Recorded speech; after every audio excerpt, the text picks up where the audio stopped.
Bonjour à tous et bienvenue dans le French Podcast.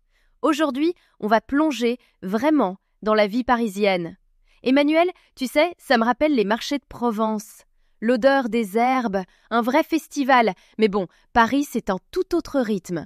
Ah oui, c'est clair. Et moi, j'avoue, mes premiers jours à Paris, je comprenais à peine ce que disaient les gens autour de moi dans le métro. Ils parlaient si vite, j'avais l'impression d'être dans un concours de vitesse. Exactement. Et du coup, la grande question d'aujourd'hui, c'est comment vraiment parler comme un Parisien?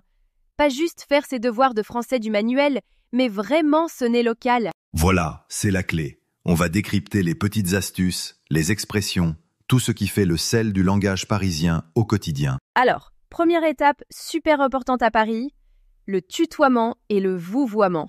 Je crois que c'est la hantise de beaucoup de gens, non? Oh oui, je me suis trompé, hein. Une fois, j'ai tutoyé le patron d'un café sans faire exprès. Grand moment, le malaise, il m'a regardé genre « Non mais, on se connaît ?» Mais c'est vrai qu'à Paris, on vous voit plutôt dans les commerces, au travail, sauf parfois en soirée après 3 apéros. Là, tout le monde tutoie. Oui, sauf si tu croises le patron en dehors. Là, tu sais plus. C'est une règle. Mais franchement, il y a toujours des exceptions avec les Parisiens. C'est ce qui rend tout ça vivant, en fait. Un autre truc trop parisien, les abréviations.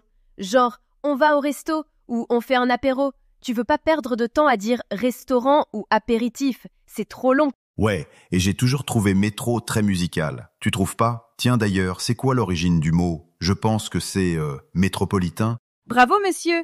Tu veux qu'on joue? J'en lance un. CAF. Tu sais ce que c'est? Facile, le café. À moi. Clope? Une cigarette. On voit les priorités à Paris. Le café, la clope, le métro. Et puis l'argot, alors là, bosser, c'est travailler, mec pour parler d'un gars ou nana pour une fille. Faut absolument capter quand quelqu'un sort ça dans la conversation. Ouais, et kiffer, tu te souviens, il y a 10 ans, c'était limite jeune. Maintenant, tout le monde kiffe, même ma prof de français. Attends, improvisons un petit sketch. Eh mec, t'as kiffé le concert hier? Ouais, grave, la nana au micro, elle assurait. Parfait, là c'est le Parisien dans toute sa splendeur. En fait? Mais est-ce que t'as remarqué, Emmanuel? À Paris, en fait, ponctue toutes les phrases. C'est, je sais pas, la virgule sonore du Parisien. Non mais, j'avais un pote, il disait en fait, tous les 2 mots, c'était devenu un running gag. Mais selon l'intonation, ça peut apaiser. En fait, c'est pas grave. Ou alors ça renforce. En fait, c'est très important. C'est assez magique, tu trouves pas? Ouais, ça met du liant dans la conversation, un peu comme une sauce secrète. On a aussi plein d'expressions. Ça marche, c'est clair, on se capte? Si t'es au café, tu lances un « on se capte plus tard » et hop, tu passes pour un local. Alors celle-là, tu penses que c'est vraiment typique de Paris ou on les entend partout en France? Ça marche, c'est très Paris, mais c'est clair, c'est répandu. On se capte?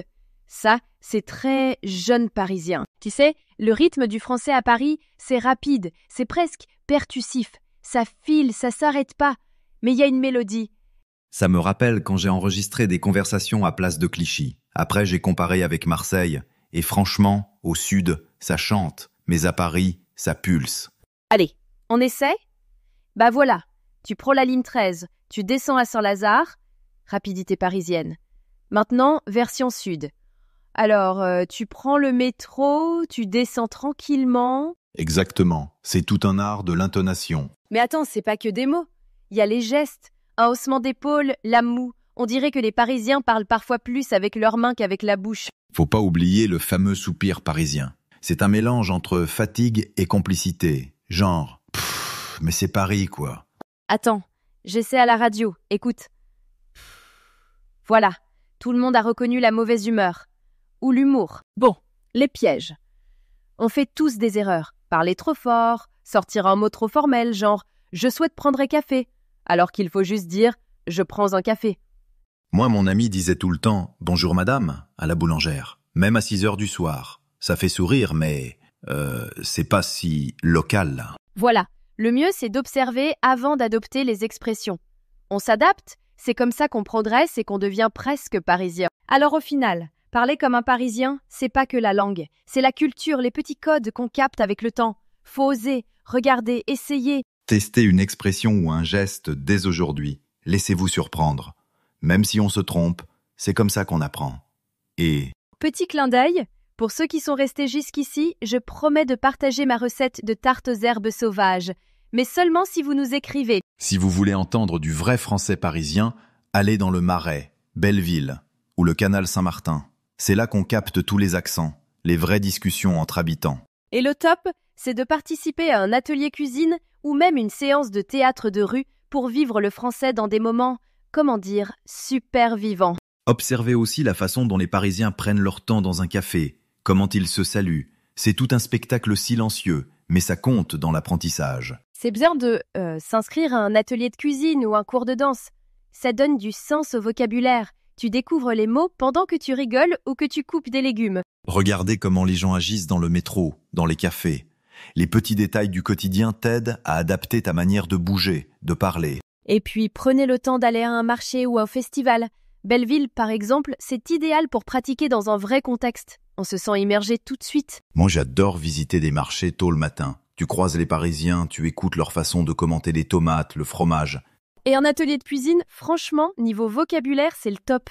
Les mots prennent vie quand on cuisine ensemble. Sinon, festival, théâtre de rue dans le Marais ou à Belleville, ça, c'est le cœur de Paris. On apprend en vivant, pas seulement en écoutant. Chaque activité locale est une occasion. Pas besoin de faire compliqué. Un atelier, même regarder les gens dans la rue, ça aide. Dans le Marais ou Belleville, observe les gestes, les saluts.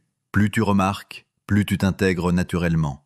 Et avec les marchés ou fêtes de quartier, ça donne envie de pratiquer le français sans avoir peur de se tromper. Intégrez la pratique du français dans vos moments du quotidien. Même juste commander un café, essayer une nouvelle expression, c'est déjà beaucoup. Oui, et puis voir comment les Parisiens se tiennent, saluent, ça joue aussi. On apprend l'attitude en l'observant, c'est un vrai spectacle dans les lieux publics. Participer à des événements, ça ancre le vocabulaire. Plus vous plongez dans la vie locale, plus ça devient naturel. Pour faire entrer le français dans votre routine, utilisez des applis pendant les trajets ou en attendant le bus. C'est tout simple, mais efficace. Lire un journal ou des livres qui parlent de Paris ou de ses quartiers, ça enrichit le vocabulaire et ça connecte à la culture. Et puis pensez aux groupes de conversation, en ligne ou en ville, pour s'habituer au rythme réel du langage. Participer à des événements comme des expositions ou des ateliers artistiques, c'est pas juste pour pratiquer le français, mais aussi pour sentir la culture sous la langue, en quelque sorte. Oui, et les clubs de lecture, c'est top pour découvrir d'autres expressions, partager, échanger.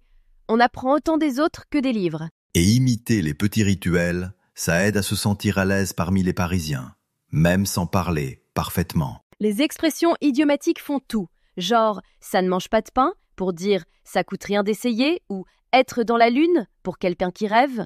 Essayez de placer ces expressions dans la vie de tous les jours. Avec des amis au café, ça fait toute la différence.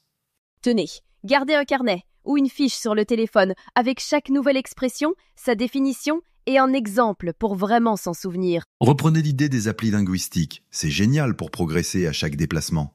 C'est une manière d'ancrer le vocabulaire, petit à petit. Lire des journaux ou des livres sur Paris, c'est comme respirer le rythme local à travers les mots. J'adore ça.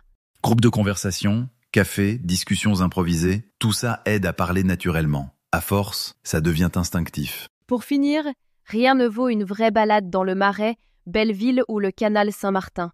On entend le vrai français et on vit avec les habitants. Essayez un atelier cuisine, regardez un spectacle de rue, un cours de danse. Tout ce qui plonge dans la vie locale enrichit le vocabulaire, la confiance, l'envie. Et en observant les petits gestes, même la façon de prendre son temps au café, on apprend à paraître plus naturel dans la capitale. Bon, Charline, je crois qu'on a fait un joli tour de Paris et de ses secrets. Merci Emmanuel, et merci à tous de nous avoir suivis. On se retrouve très vite pour d'autres secrets et d'autres balades, j'espère. Avec plaisir, à la prochaine. Et surtout, amusez-vous avec la langue. C'est ça le vrai style parisien. Salut Charline. Salut Emmanuel, et salut à tous, prenez soin de vous et vive les expressions parisiennes. Écoute la deuxième partie de Podcast Bienvenue français. à notre exploration linguistique d'aujourd'hui. On apprend tous le français à l'école, la grammaire, les règles, mais quand on se met à jaser pour vrai, on réalise vite que parler une langue, c'est pas mal plus que ça. Tout à fait. C'est comme capter les petites nuances, le rythme, l'âme d'une langue qui, en plus, bouge tout le temps. Exactement. Puis le français parlé, là, c'est un univers en soi, plein de subtilités. Oui. Puis aujourd'hui, justement, on se penche sur un paquet de sources différentes. Des blogs, des guides, même des discussions en ligne, Wikipédia, une vidéo YouTube, OK. pour essayer de décortiquer ce qui rend le français si vivant. Puis aussi, il faut le dire, parfois un peu mêlant. Notre but, donc, c'est de décrypter ces fameux tics de langage, tu sais, ceux qu'on utilise sans même y penser. Mhm. Puis les expressions colorées, celles qui veulent pas dire ce qu'on pense au premier abord, l'argot aussi, qui change tout le temps. Les différents niveaux de langue, comment ça s'ajuste. Oui. Et on va même faire un petit détour par le fameux parler parisien, pour voir c'est quoi au juste, mythe ou réalité. Ben, l'idée derrière tout ça, c'est de donner des clés pour mieux comprendre puis mieux naviguer dans les vraies conversations, en français. Pour pouvoir apprécier la richesse de la langue. Loin des manuels, mettons. C'est ça.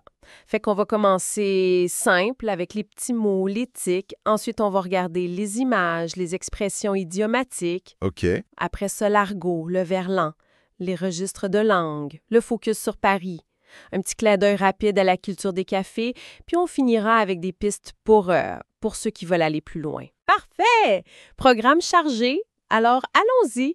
Plongeons dans ces petits mots qui parsèment nos phrases, souvent sans qu'on s'en rende compte, les tics de langage. Qu'est-ce que les sources nous disent là-dessus? Ben, une de nos références, le site Français avec Pierre, les décrit comme des mots ou des petites expressions qu'on utilise souvent, sans y penser. Inconsciemment. OK. Ils ajoutent une couleur naturelle, c'est sûr, mais ils ont aussi des fonctions. Prends par exemple.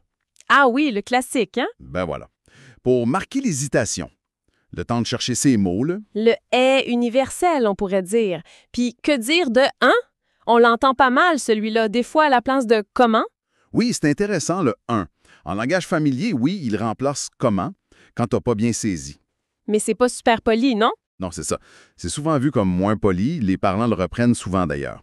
Mais « un » a aussi une autre fonction à la fin de la phrase, Ah oui! pour chercher une confirmation. Un peu comme « n'est-ce pas » ou le « right » en anglais. Genre, il fait beau aujourd'hui, hein? Ah, c'est vrai. Et le « quoi » à la fin d'une phrase, du genre « c'est comme ça quoi ». Ça sert à quoi au juste? Exactement. Ce « quoi » là, c'est comme une ponctuation orale. Une manière de clore l'idée, mais sans ajouter de sens précis. De laisser ça un peu flottant. OK. Puis il y a aussi des tics qui sont devenus vraiment à la mode, comme « du coup Ah oui, du coup, ». Partout. Partout. Ça marque la conséquence. J'ai manqué mon bus, du coup, j'arrive en star. C'est fou comme on l'entend. Les sources mentionnent d'ailleurs que son usage est souvent jugé excessif, non? Oui, tout à fait, ça devient presque une virgule sonore plus qu'un vrai marqueur de conséquences logiques parfois. C'est ça. Mais bon, ça montre comment l'usage façonne la langue, tu sais. Sa fonction de lien reste là, même si c'est devenu un réflexe pour beaucoup de monde. Mhm. On a aussi genre, très populaire surtout chez les plus jeunes. Oui. Ça sert d'interjection pour introduire une comparaison, un exemple, genre, il est arrivé avec 2 heures de retard. C'est ça. Puis voilà, ça, on l'utilise pour conclure, pour dire que c'est fini. Voilà, j'ai terminé mon travail. Oui, ou carrément, pour marquer un accord très fort, plus qu'un simple oui. Genre, tu veux venir? Carrément. Exactement. Et le fameux « petit », utilisé de façon affective même pour des affaires qui sont pas petites pantoute. Ah oui, on va prendre un petit café. J'ai trouvé un petit resto super bon. C'est ça. C'est pas la taille qui compte, c'est l'intention, le côté chaleureux. Tous ces tics-là, incluant les tu sais, ça aide à garder le lien, à clarifier, à résumer, à chercher l'approbation. Ça rend la conversation plus fluide, plus naturelle, j'imagine. Oui, mais attention, comme le dit Français avec Pierre, faut pas en abuser non plus. Oui, c'est ça. Trop, c'est comme pas assez. Ça peut alourdir le discours. Faut trouver l'équilibre. Précisément. Bon, si on passe maintenant des petits mots fonctionnels aux phrases qui dessinent des images, on arrive aux expressions idiomatiques. Ah oui, celles-là, elles peuvent être déroutantes si on essaie de les comprendre mot à mot. Preply, une autre source, les décrit comme ça, justement. Des phrases imagées dont le sens est culturel, pas littéral. C'est tout à fait ça. Pense, mettons, à avoir le coup de foudre. Ah oui, Ça n'a rien à voir avec la météo, là. C'est tomber en amour d'un coup sec. C'est quand même plus charmant que Love at First Sight, non? c'est plus poétique, c'est sûr. Ou complètement autre chose, quand on dit « les carottes sont cuites Mhm. » ça veut dire que c'est fini. plus d'espoir, plus rien à faire, zéro rapport avec la cuisine. Puis que dire de raconter des salades? Ça, c'est mentir, inventer des histoires. Ou en faire tout un fromage. Exagérer l'importance d'un petit problème. On voit bien comme le note Preply, comment la bouffe est importante dans la culture et dans la langue française. Absolument. Il y a aussi des classiques comme tomber dans les pommes, s'évanouir. Apparemment, ça viendrait de l'ancien français se pâmer. Ça s'est transformé avec le temps. Intéressant? Ou avoir un chat dans la gorge, quand on a la voix rauque. C'est ça. Et filer à l'anglaise? Partir discrètement, sans dire au revoir. Oui, et le plus drôle, c'est que les Anglais, eux, disent « to take a French leave » pour la même affaire. Ah, c'est excellent. La petite rivalité historique qui soit dans la langue. Exactement. Et il y a aussi « avoir la dalle » qui veut dire avoir très faim.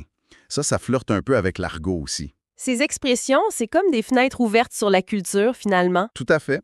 Et puisqu'on parle d'argot, allons voir de ce côté-là. L'argot et son cousin le verlan. L'argot, donc le langage plus informel. Hello French le définit comme un parler familier, populaire, souvent lié à des groupes précis, comme les jeunes, et utilisé dans des contextes relax. C'est ça. Puis ça évolue constamment. Et ça varie aussi beaucoup d'une place à l'autre géographiquement. C'est vrai. Si on prend des exemples qui étaient courants en France, on a des verbes comme kiffer, aimer, apprécier. Oui, kiffer. Grailler, manger, teaser, boire de l'alcool. Chouraver, voler. Certains de ces mots sont peut-être moins connus ou utilisés ici au Québec. On a nos propres mots pour ça. C'est un bon point. Pour l'argent, par exemple, en France, on entend thune, fric, pognon. Ici, on dit argent, des sous ou du cash, tout simplement. Exact. Pour un ami, pote, c'est très français. Ici, on va dire un chum pour un gars, une amie, mon monde. Pareil pour meuf et mec, qui sont typiquement français pour femme et homme. Ici, c'est fille, gars, ou blonde et chum pour le couple. C'est ça. Puis pour la cigarette, clope, c'est français. Ici, on dit une cigarette ou peut-être une sèche, mais c'est plus rare. Et la police, les keufs, les flics en France. Oui, ces termes-là, on les entale ici, mais on va dire plus naturellement la police. Ou peut-être les poulets en langage vraiment familier, mais bon. Ces exemples montrent bien les différences régionales dans l'argot. C'est pas universel. Non, pas en tout. Puis les adjectifs ou expressions comme chelou, bizarre, ouf, fou, vénère, énervé, ou avoir le seum, être dégoûté, fâché, qu'on entend en France. Oui, ça vient souvent du verlan, c'est ça. Oui, une bonne partie. Le verlan, c'est cette forme d'argot français où on inverse les syllabes. Chelou, ça vient de louche. Ouf, de fou. Vénère, de énervé. C'est comme un code, à l'origine. Exactement. La vidéo French Podcast et Hello French explique que ça vient des milieux populaires parisiens. C'était un langage codé. Puis ça s'est popularisé avec le rap, le cinéma, il y a même le double verlan. Arabe devient beurre, qui devient rebeu. C'est tout un jeu linguistique. Mais comme les sources le rappellent, l'argot, que ce soit celui de France ou du Québec, puis le verlan, ça reste du langage très informel. Oui, il faut faire attention. Ça peut être vulgaire ou juste déplacé si on ne maîtrise pas le contexte puis à qui on parle. Mieux vaut être prudent, surtout si on n'est pas locuteur natif. Tout à fait. L'usage de l'argot, ça dépend vraiment de la situation, des gens, ce qui nous amène logiquement à la question des registres de langue, les niveaux de langue. Comment on adapte notre façon de parler? Ah oui, ça c'est crucial. Les sources comme Français avec Pierre et Nathalie FLE parlent généralement de 3 grands registres. Peux-tu nous les rappeler? Bien sûr. Premièrement, il y a le registre familier. C'est celui qu'on utilise avec les amis proches, la famille très intime. Souvent entre jeunes aussi. C'est là qu'on trouve l'argot, les tournures plus relaxes. OK, le langage de tous les jours entre chums. C'est ça. Ensuite, le registre courant ou standard. Ça, c'est le langage de la vie quotidienne, au travail, dans les magasins, avec des connaissances. C'est pas mal celui qu'on apprend à l'école, puis celui qu'on vise dans la plupart des situations sociales. Le juste milieu, en quelque sorte. Et le troisième?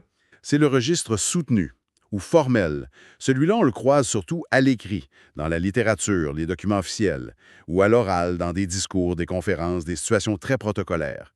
C'est plus rare dans la vie de tous les jours, sauf si on veut marquer une certaine distance ou un grand respect. Et concrètement, là, qu'est-ce qui change entre ces registres?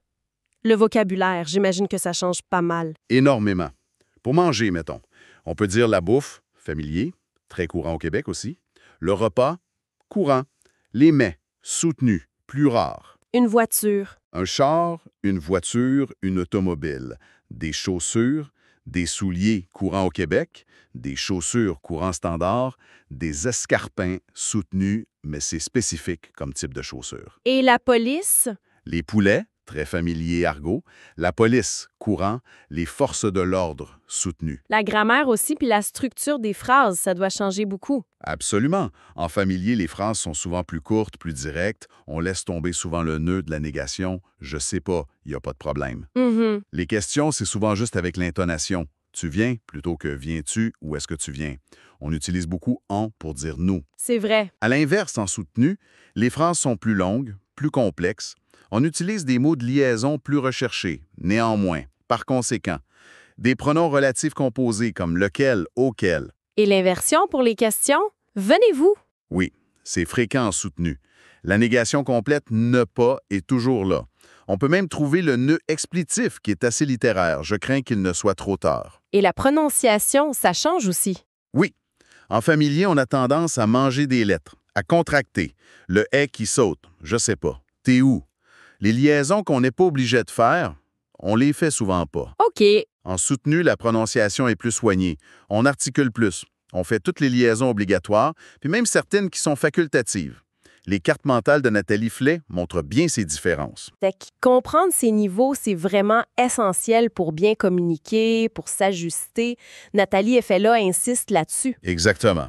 Puis c'est intéressant ce que Français avec Pierre dit, que le langage familier, c'est très vivant, mais c'est aussi ce qui change le plus vite. C'est plus éphémère. C'est ça. C'est tout un art de savoir naviguer entre ces registres selon avec qui tu parles puis où tu es. C'est un signe de maîtrise de la langue, en fait. Parlant de variation, faisons un arrêt sur une affaire qui intrigue souvent. Le parler parisien. Est-ce que c'est un mythe ou c'est une vraie réalité? Bonne question. C'est complexe. La page Wikipédia, c'est un chercheur, Philippe Boulay, de Maruil. Il explique que c'est difficile de parler d'un accent parisien unique au sens géographique. Ah oui? Pourquoi? Historiquement, le français standard, la norme, ça a longtemps été basé sur le parler de la bourgeoisie parisienne. Puis un accent, ça se définit souvent par rapport à une norme. Alors si Paris est la norme, comment définir son accent? C'est un peu paradoxal, oui. En plus, les grands médias sont à Paris, puis ils diffusent cette norme partout en France. Ça doit avoir tendance à effacer un peu les accents régionaux, j'imagine. Oui, ça joue certainement. Mais ça veut pas dire qu'il n'y a pas de spécificité à Paris, hein? Attention. Non, c'est ça. Wikipédia puis la vidéo French Podcast parlent plutôt de parler parisien, qui serait plus lié à des groupes sociaux ou à des générations. Comme quoi, par exemple? On évoque l'ancien accent populaire du titi parisien, un peu gouailleur, qui a presque disparu apparemment. Plus récemment, on parle d'un parler de banlieue associé aux jeunes, avec des influences diverses. OK. Puis à l'autre bout, socialement parlant, un parler plus bourgeois ou aristocratique, celui qu'on caricature des fois, d'Auteuil, Neuilly-Passy. Quelles sont les caractéristiques qu'on associe souvent au parler parisien alors? Que ce soit vrai ou juste une perception? La prononciation, peut-être? Oui, on mentionne souvent le « e » qui saute. Cette semaine, la fenêtre, mais comme on le dit, c'est aussi typique du registre familier en général, pas juste à Paris. C'est vrai. La vidéo French Podcast note aussi un début de parole souvent rapide et une intonation qui monte parfois à la fin des phrases. Et le vocabulaire? On pointe souvent à l'usage d'abréviations, déj, apart, puis un certain penchant pour le franglais. Brainstorm, after work. Le blog EF, Go et la vidéo donnent aussi des exemples d'expressions. J'hallucine, je suis au taquet, qui veut dire très motivé. C'est énorme. Oui. Puis au-delà de la langue elle-même, la vidéo parle aussi de comportement. Une attitude parfois perçue comme blasée ou ironique, l'importance d'avoir de la répartie. Des codes sociaux précis aussi, comme le bonjour, au revoir, quasi obligatoire quand tu rentres dans un magasin. Un style vestimentaire, une certaine gestuelle. Donc, si on résume, le parler parisien, c'est pas tant un accent unique et uniforme Non. que plutôt une mosaïque de traits. Linguistiques, culturels, sociaux, générationnels, associés à la capitale. C'est plus complexe qu'un simple accent régional. C'est une bonne façon de le voir, oui. Et cette effervescence qu'on retrouve à Paris, ça nous fait penser à un lieu emblématique, le Café parisien. Ah, le café! Atlang, une de nos sources, fait justement le lien. Ces endroits ont eu un rôle historique important, non? Ah oui, absolument. Pense à des lieux mythiques comme le Café de Fleurs, les Deux Magots ou le Procope, qui est le plus ancien café de Paris, je crois. Oui. C'était des points de rencontre pour les intellectuels, les artistes, les écrivains, Sartre, Beauvoir, Hemingway, Picasso, Voltaire, Rousseau, bien avant eux. Ils allaient là pour jaser, débattre, écrire. C'était comme des salons, mais informels. Des lieux où les idées bouillonnaient, où la créativité était stimulée. Tout à fait. On peut facilement imaginer que ces échanges constants ont nourri la langue, l'ont rendue plus vive, plus dynamique. Oui, cette atmosphère unique des cafés, ce mélange de discussions, d'observations, d'idées qui se croisent, ça a sûrement contribué à forger cet esprit parisien et à influencer la langue parlée. Ben oui, ça reflète cette vivacité qu'on essaie de décoder aujourd'hui. Les codes sociaux qu'on observe dans les cafés, mentionnés aussi dans la vidéo, ça fait partie de cette culture-là. C'est fascinant. Bon, après avoir exploré tout ça, quels conseils pratiques on peut tirer des sources pour les gens qui apprennent le français, qui veulent naviguer dans cette belle complexité? Nathalie Fourlaine-French et la vidéo French Podcast, ils s'entendent sur plusieurs points importants.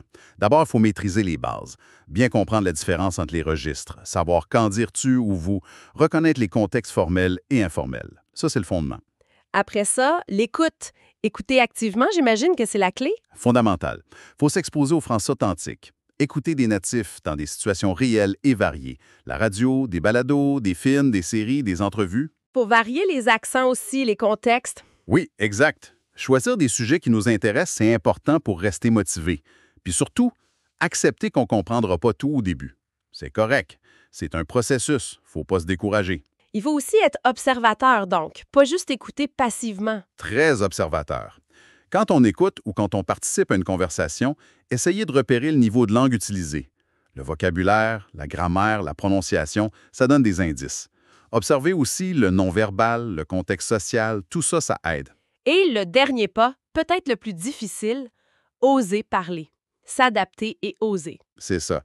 Essayez d'ajuster son propre niveau de langue à la situation, à la personne en face. Sans chercher à copier parfaitement ou à jouer un rôle. Juste utiliser le français qu'on connaît, mais dans le bon registre. Puis avec le temps, avec plus d'assurance, on peut intégrer quelques expressions, quelques tournures idiomatiques. Mais il faut y aller doucement. Puis surtout, il ne faut pas avoir peur de faire des erreurs. C'est comme ça qu'on apprend. La vidéo French Podcast soulève aussi la question délicate de la correction. Est-ce qu'il faut corriger quelqu'un qui apprend comment? Ouf, oui, c'est délicat. Trop corriger, ça peut être vraiment décourageant. Mais pas corriger pantoute, ça peut laisser des erreurs s'installer. Alors, quoi faire? Il n'y a pas de réponse unique. Ça dépend beaucoup de la relation entre les personnes, du contexte, de la sensibilité de chacun. Souvent, une bonne approche, c'est de reformuler discrètement ce que l'autre dit, mais de manière correcte. Sans le pointer directement? C'est ça. Ou simplement demander à la personne si elle veut être corrigée et comment elle préfère que ça se fasse. L'objectif final, de toute façon, c'est de communiquer. Efficacement, respectueusement. C'est pas nécessairement d'imiter un natif à la perfection, comme le rappelle la vidéo. Exactement. Le but, c'est de pouvoir échanger, de comprendre et de se faire comprendre, tout en appréciant la richesse et la diversité de la langue. Quel voyage! Des tics de langage presque inconscients aux expressions pleines d'images, de l'argot qui change tout le temps aux différents registres qu'on doit jongler, jusqu'à ce fameux « parler parisien », on a couvert pas mal de terrain. Ce qui ressort, je trouve, c'est à quel point le français parlé est vivant, dynamique, puis souvent, oui, assez différent des règles strictes qu'on voit dans les livres. C'est une langue qui respire, qui s'adapte, qui se transforme avec les gens qui la parlent. Et pour conclure, une petite réflexion inspirée par la vidéo French Podcast, ça nous amène à nous questionner sur cet équilibre entre s'adapter à un milieu et rester soi-même. Jusqu'où on doit aller pour essayer de parler comme les gens d'une place, sans avoir l'impression de perdre sa propre couleur, son identité linguistique. Oui, où est-ce qu'on trace la ligne? Comment on intègre les codes d'un groupe, d'une culture, sans renier son propre parcours, sa propre voix? C'est une question très personnelle, je pense. Fascinante. Une question qui se pose à toute personne qui s'immerge vraiment dans une autre langue, une autre culture. Absolument. Une belle réflexion à poursuivre.